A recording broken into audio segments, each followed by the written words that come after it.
जातीय जनगणना को लेकर कांग्रेस के पूर्व प्रदेश अध्यक्ष अजय कुमार लल्लू के नेतृत्व में शनिवार को सेवरही ब्लॉक के अहिरौली दान से जनचेतना साइकिल यात्रा का शुभारंभ हुआ। यह जनचेतना यात्रा जातिगत जनगणना की मांग को लेकर प्रारंभ की गई। इस यात्रा के दौरान क्षेत्रीय लोगों में जन जागरूकता एवं जन समर्थन प्राप्त करना है। इस दौरान सैकड़ों साइकिल सवारों ने स्लोगन लिखी तख्ती के साथ जातीय जनगणना हेतु नारे लगाया। बिल्कुल साबित होगा, सरकार को तो करना पड़ेगा जातीय जनगणना। ठीक, अगर नहीं करेगी तो हर स्तर अपनाएंगे, जेल जाना पड़े, लाठी खाना पड़े, किसी जगह तक जाना पड़े, हम इस लड़ाई को अंजाम तक पहुंचाएंगे, परिणाम जो भी है।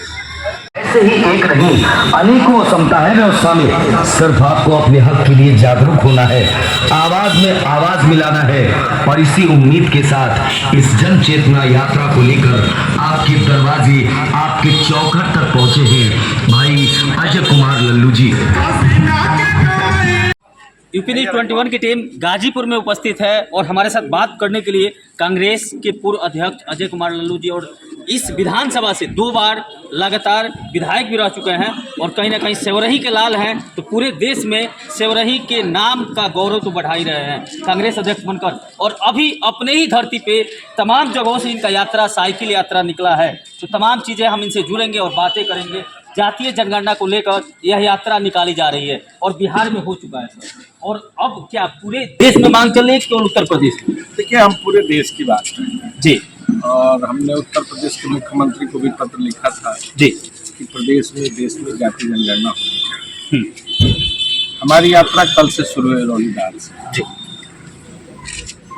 दनियाड़ी, सिसवा नाहर, भुलिया, जी डुमार, भावपुर होते हुए जीरो चौराहा होते हुए कल हम राजपुर बगहा में रात्रि प्रवास में। सवेरे हमारी यात्रा राजपुर बगहा से शुरू हुई है और सेवरही बाजार होते हुए गौरी जगदीश का बिंटोली, लाला टोला, रामपुर बरहम के पफलावा वगैरह जो रामपुर पट्टी का टोला है, और आगे बढ़ते हुए खानगी परोरही होते हुए हम अमवा दिगर तक आए हैं। अमवा दिगर से हमारी यात्रा बीजपटवा होते हुए नंदपुर दसावा, और नंदपुर दसावा से धोबीघाटवा चौराहा होते हुए हम जमुआन के बाद सरगटिया, और सरगटिया के बाद दुदही ब्लॉक, और दुदही ब्लॉक से हम गौरी श्रीराम, गौरी जगदीश, बिशुनपुर बरिया पट्टी होते हुए गौरी जगदीश, तिवारी पट्टी, रगवा दुर्मा पट्टी, सरगटिया करण पट्टी, और इमिलिया आगे बिशुनपुरा भटवलिया, इन सब अहिरौली राजा, अहिरौली मिश्र जैसे तमाम, और तमकोई राज कस्बे को पार करके आज गाजीपुर में हमारा रात्रि प्रवास है। निरंतर कारवां बढ़ता जा रहा है, लोगों का अपार जन समर्थन है, सहयोग है, प्यार है, मोहब्बत है, लोग एक हाथों हाथ भी ले रहे हैं, जगह जगह स्वागत भी किए जा रहे हैं। निश्चित तौर से हमारा मान मर्दन भी बढ़ाने का काम और हमारे हौसले को भी बढ़ाने का काम इस क्षेत्र की जनता कर रही है। देश की जरूरत है जाति जनगणना जी। आखिर सामाजिक न्याय कैसे होगा? एक आदमी खाते खाते मर जाए और एक आदमी बिना खाए रह जाए, ऐसे कैसे सामाजिक न्याय होगा जी? देश में संविधान सबके लिए बराबर जी, संवैधानिक दर्जा है। अगर जब तक जातीय उत्थान नहीं होगा, शैक्षणिक, सामाजिक, आर्थिक, राजनीतिक संपन्नता नहीं होगी, तब तक वो बिरादरी कैसे आगे बढ़ सकती है? समाज में कैसे बराबर का दर्जा मिल सकता है? बिहार में इतना बड़ा नजीर पेश किया, फिर सरकार उसको क्यों नहीं देख रही? 69,000 शिक्षक भर्ती का नौजवान आज भी लखनऊ के गार्डन में 4 साल से आंदोलन कर रहा है। 12,000 पिछड़े वर्ग के शिक्षक, दलित शिक्षकों को नौकरी नहीं मिली, आरक्षण से महरूम कर दिया गया। योगी जी की सरकार ने जांच कराया, उसमें भी यह पाया गया कि उनके साथ अन्याय हुआ है। पिछड़ा वर्ग आयोग के रिपोर्ट में भी दिया। चुनाव के पहले 6300 भर्ती की बात भी कह दी गई, और आज वो आज तक आंदोलन कर रहे हैं जी। समानता अगर आप देखेंगे तो EWS जो 10% आरक्षण मिला, हमारा उसमें मतभेद नहीं है जी, लेकिन उनका क्रीमी लेयर 8 लाख है, यानी 8 लाख तक वो गरीबी रेखा बनाएंगे जी। और पिछड़ों का कितना है? 46,000 रुपया। क्या यार न्याय नहीं है? खेती किसानी मजदूरी करने वाली कौन सी जाति? पिछड़े जी। पिछड़ों के साथ अन्याय क्यों? अगर समान धारा में, विचारधारा में समान रूप में लाना है, सबको मौका देना पड़ेगा जी।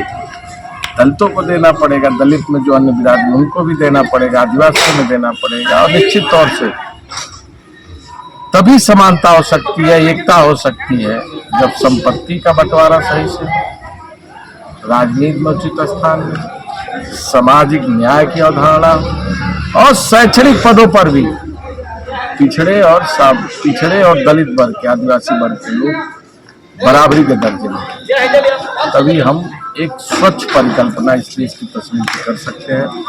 और हमारी मांग है कि ये सरकार जाति जनगणना कराए। ये तो यात्रा भी हमारी तमकुही विधानसभा में कल खत्म हो जाएगी जी। देश की बात करने वाले अजय कुमार लल्लू जो सेवरही के गौरव बढ़ाते हैं कांग्रेस का अध्यक्ष बनकर, और किन किन बातों को ध्यान में रखकर इस यात्रा को निकाला गया है अगर जातीय जनगणना के अलावा?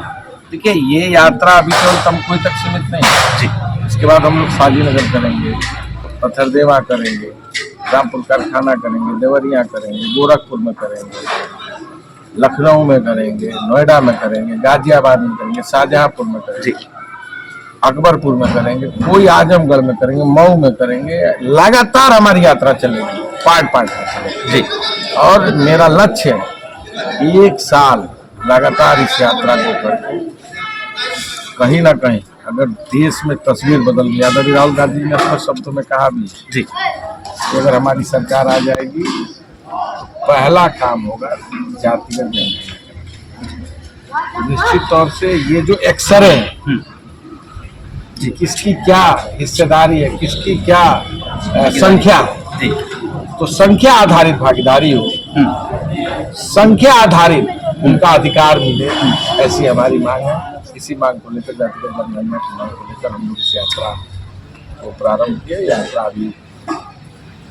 यात्रा आपका तमाम ग्राम सभाओं से होकर निकल चुका है, तो किस तरह की मोहब्बत पूर्व कांग्रेस अध्यक्ष के द्वारा यात्रा के दौरान बांटी जा रही है? देखिए, बहुत सारे नौजवान भी मिल रहे हैं, बुजुर्ग लोग भी मिल रहे हैं, सब सराह रहे हैं, माला पहना रहे हैं, मिठाई खिला रहे हैं, पानी पिला रहे हैं, और उत्साह है लोगों के अंदर, एक करंट है और ये शुरुआत है। ये जन चेतना हमने इसीलिए रखा है कि लोगों तक हम अपनी बात पहुंचा सके। तो हमको लगता है कि यह बात लोगों तक पहुंच रही है, लोग सोचना शुरू कर दिए हैं कि हाँ, हमारे साथ अन्याय हो रहा है। हमारी संख्या इतनी है जी, 70% है बैकवर्ड की संख्या जी, और मिलता क्या है? भीख मिलता क्या है? कहीं नौकरी में है हम, क्या शैक्षणिक संस्थानों में है हम जी? हमारे को क्या मिलता है? क्या सामाजिक न्याय हमको मिल रहा है? पिछले कहीं नौकरी में है हम, क्या शैक्षणिक संस्थानों में है हम जी? हमारे को क्या मिलता है? क्या सामाजिक न्याय हमको मिल रहा है? पिछड़े वर्ग के लोगों को नहीं मिल रहा है। तो हम बराबरी का दर्जा चाहते हैं, इसीलिए हम पिछड़ों की बात कर रहे हैं। लेकिन 2024 का चुनाव भी कहीं ना कहीं नजदीक है सर, और भारत जोड़ो यात्रा आपकी जहां से गुजरी है वहां से आपकी सरकारें भी आई हैं, तो यह जो जन चेतना यात्रा जो इस विधानसभा में निकाला जा रहा है, आप बता रहे हैं कि आगे भी निकाला जाएगा, तो कितना कारगर साबित होगा? बिल्कुल साबित होगा। सरकार को तो करना पड़ेगा जातिगत जनगणना जी, अगर नहीं करेगी तो हर स्तर अपनाएंगे, जेल जाना पड़े, लाठी खाना पड़े, किसी जगह जग जाना पड़े, हम इस लड़ाई को अंजाम तक परिणाम जो भी है। तो आप तो जमीनी नेता हैं सर, आपको जमीनी नेता कहा भी जाता है, तो आप जब इस यात्रा को कर रहे हैं तो ऐसी कौन सी लोगों की भावनाएं जो आ रही हैं जो आपको भावुक भी कर दे रही हो, क्योंकि कुछ समस्याएं भी लोगों की आ ही रही होंगी? देखिए, लोगों का यह कहना है कि आज बहुत दशक बाद हमारी बात हो रही है, हमारे अधिकार की बात हो रही है जी, और हम निराश हो चुके थे, लेकिन एक आशा की किरण आदरणीय राहुल गांधी ने दिखाया है जातिगत जनगणना की बात करके। तो निश्चित तौर से लोग प्यार कर रहे हैं, हाथ हिला रहे हैं, अभिवादन कर रहे हैं, समर्थन दे रहे हैं, मिल रहे हैं, गले लगा रहे हैं जी। जी, कहीं ना कहीं बड़ी बात तो होगी, क्योंकि एक ऐसे लाल है सेवरही के जो पूरे उत्तर प्रदेश ही नहीं भारत में कहीं ना कहीं इस सेवरही कस्बे का मान बढ़ाते हैं। बने रहिए हमारे साथ, देखते रहिए यूपी न्यूज़ 21। साथी पत्रकार मनीष तिवारी के साथ विकास तिवारी, गाजीपुर।